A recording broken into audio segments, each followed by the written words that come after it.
விஜய் மல்லி ஸ்டோரியோட upcoming story line எப்படி move ஆகும் அப்படிங்கிறத பற்றி தான் இந்த வீடியோவில் நாம் பார்க்க போகிறோம்.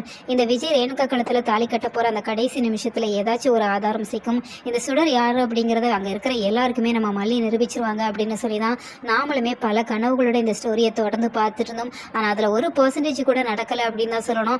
இப்போதைக்கு இந்த கல்யாணத்தை வேணால் நிறுத்தி வச்சிருக்கிறாங்களே தவிர இந்த சுடர் அப்படிங்கிற கதாபாத்திரம் விஜயோட வீட்டில் அவங்களோட மனைவியாக இன்னும் அவங்களோட ஆதிக்கத்தை செலுத்த தான் போகிறாங்க. அதெல்லாம் நினச்சி பார்க்குறப்ப ரொம்பவே கஷ்டமாக தான் இருக்கு. ஏன்னா இந்த கடைசி நிமிஷத்துல இவங்க யாரு அப்படிங்கிற உண்மையை வெளிப்பு கொண்டு வந்தாங்க அப்படின்னு சொன்னா ஒண்ணு இந்த சுடரை ஜெயிலுக்கு அனுப்புவாங்க, அப்படி இல்லைன்னா அங்க இருந்து துரத்தி விட்டுருவாங்க அப்படின்னு சொல்லிதான் நாமளுமே பல கனவுகளோட காத்து இருந்தோம். விஜய், மல்லி, வெண்பா 3 பேருமே ஒரு சந்தோஷமான வாழ்க்கையை வாழுவாங்க அப்படின்னு சொல்லி எதிர்பார்த்தா திரும்பவும் இந்த ரேணுகா டிராமா போட தான் செய்யறாங்க.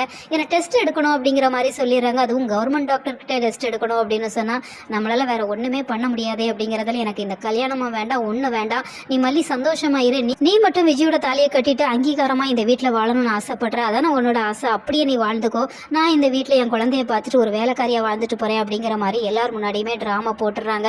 இந்த சூழ்நிலையில விஜயால என்னதான் முடிவு எடுக்க முடியும்? சரி நீங்க வீட்டுக்கு போங்க, நான் வீட்டுக்கு வரேன் அப்படிங்கிற மாதிரி விஜய் சொல்றாங்க.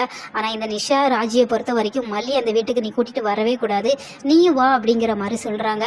எனக்கு ரேணுகாவும் முக்கியம், மல்லியும் முக்கியம், 2 பேருமே எனக்கு தேவை அப்படிங்கிற மாதிரி ஒரு வார்த்தையை சொல்லிடுறாங்க.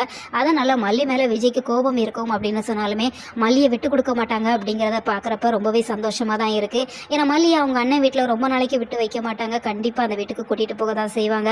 ஏன்னா மல்லியம்மா இல்லைன்னா நான் அந்த வீட்டுக்கு வரமாட்டேன் அப்படிங்கிற மாதிரி வெண்பா ஒரு பக்கம் மடம் பிடிப்பாங்க. வெண்பாவுக்காகையாவது மல்லியை வீட்டுக்கு கூட்டிகிட்டு போவாங்க அப்படின்னு சொல்லி தான் எதிர்பார்க்கப்படுது. இந்த சூழ்நிலையில் மல்லி, விஜய் 2 பேருக்கு இடையில ஒரு சின்ன விரிசல் இப்போதைக்கு இருக்க தான் செய்யும். ஏன்னா மல்லி மேலே விஜய் நிச்சயமாக கோபத்தை காமிக்க தான் செய்வாங்க. ஏன் மல்லி கடைசி நிமிஷத்தில் இப்படியெல்லாம் பண்ணன அப்படிங்கிற மாதிரி சமயத்தில் இதுக்கும் எனக்கும் எந்த சம்மந்தமும் இல்லைங்க, என் அண்ணன் தான் அப்படியெல்லாம் பண்ணாரு அப்படிங்கிற மாதிரி சொல்கிறாங்க. உன் அண்ணன், அண்ணி, மனோகர் மாமா பேச்சை கேட்டுட்டு நம்ம குடும்பத்துக்குள்ள தேவையில்லாத பிரச்சனையை கொண்டு வராத மல்லி அப்படிங்கிற மாதிரி தான் அவங்க அட்வைஸ் பண்ண போறாங்க. இந்த சூழ்நிலையில மல்லி திரும்பவுமே அவங்க மனசுக்குள்ள பேச தான் போறாங்க. அவங்க உண்மையான ரேணுகா இல்லைங்க, நீங்க ஏங்க அவங்கள நம்புறீங்க அப்படிங்கிற மாதிரி திரும்ப மைண்ட் வைஸ் பேசிட்டே இருக்க போறாங்க. இந்த ரேணுகா ரகுவோட சேர்ந்து பல திட்டங்கள் போட போறாங்க. இதையெல்லாம் மல்லி எப்போ முறியடிக்க போறாங்க, இந்த ரேணுகா யாரு அப்படிங்கிறத கண்டுபிடிக்கிறதுக்கு இன்னும் 1 வருஷம் ஆகும் அப்படிங்கிற மாதிரி தான் தெரியுது. நீங்க இதை எப்படி பாக்குறீங்க? உங்களோட கருத்துக்களை கமெண்ட் பாக்ஸ்ல சொல்லுங்க.